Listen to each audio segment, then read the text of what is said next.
Hello, Dr. James Bogash, expert in health and longevity and creator of Bogash Life in Balance. And today we're going to give some simple tips about how to live longer.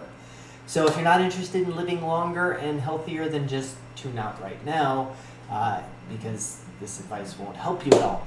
But it's really not a big challenge, and a lot of it has to do with dietary diversity. So the more food that we are exposed to, different types of food. So if you are a American hamburger and soda and fry eater, you're pretty much doomed.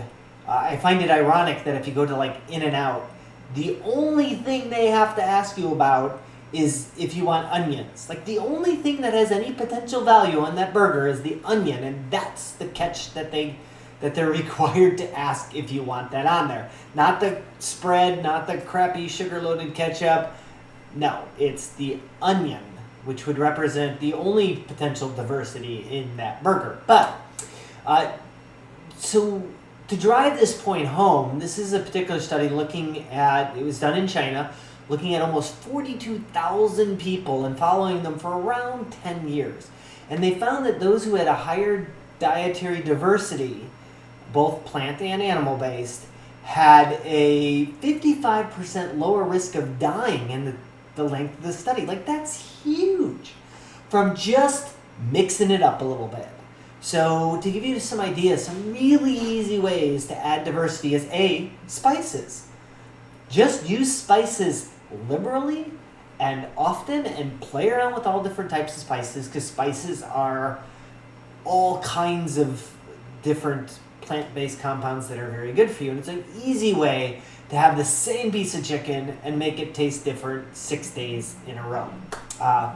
The berries, we talk about different fruits, and all too often we think of apples, oranges, and melons, but there's lots of different crazy fruits.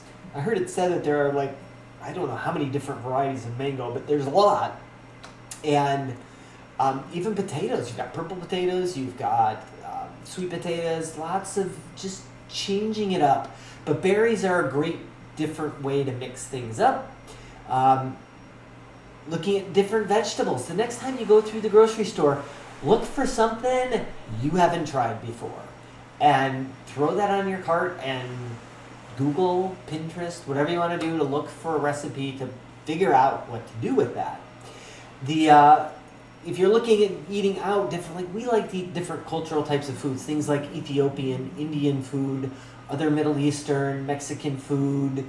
Don't always stick with traditional American, because it's really pretty cut and dry and very little diversity in traditional American food, as opposed to looking throughout the rest of the globe, different Asian foods, especially coastal, seaweed,